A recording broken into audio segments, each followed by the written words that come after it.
I feel greatly honored to receive an honorary degree from the University of Warwick, which is one of world's leading research intensive universities. I highly value this honor. So I believe this honor is not only for myself due to my personal contribution to the advancement of science and technology in China, but the honor for the Chinese Academy of Sciences that I represent. The Chinese Academy of Sciences is a pretty large research organization in China, composing of more than 100 research institutes. So as alumnus, I would like to do my best to promote the collaboration between University of Warwick and our academy. Yeah. And so for much of your career, you've been a voice for science at an international level.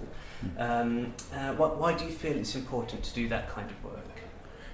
So I think the science is very important for the human being and also for the economic growth. So it's a benefit to our society, our life. So as the honorary doctor of the University of Warwick, I would like to say something to the graduate students here. Yeah, I hope the more young students can devote themselves to science.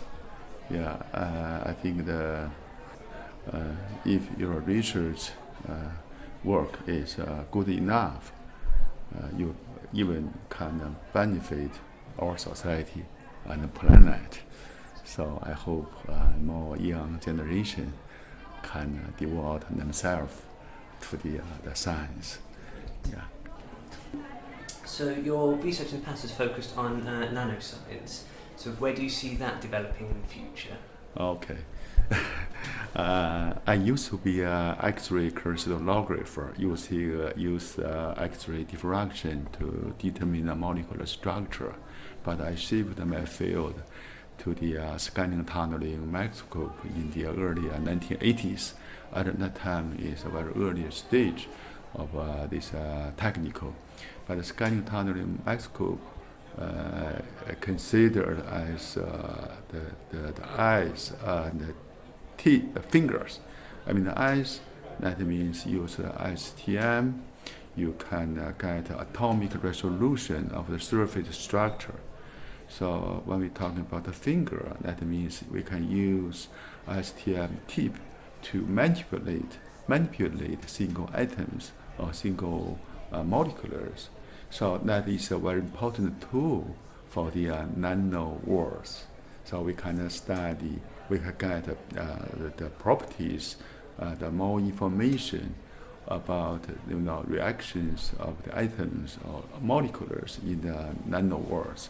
That's very important for us, because not only for understanding the atomic behaviors in the nano world, but also when we getting to know the more the rules and reactions in the nano world, we can get better to understand the properties of the materials we use in our daily life.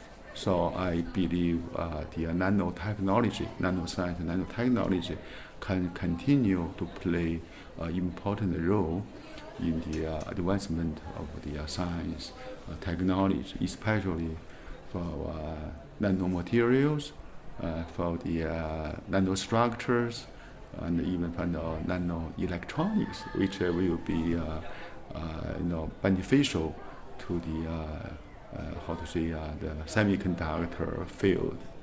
Yeah. Fantastic.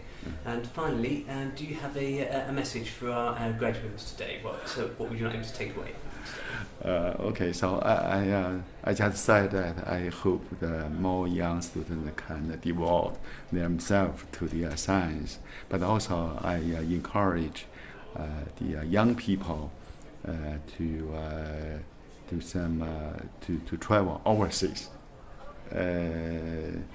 I think the traveling can broaden your vision and communicate with people of different background,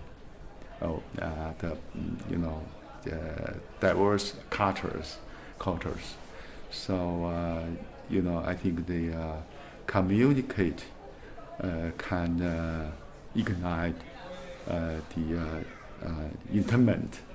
So I think that's very important to communicate each other, so to make the best understanding each other, to do something together to address the common challenges we are facing in the world, such as global warming and disaster mitigation and biodiversity conservation, something like that.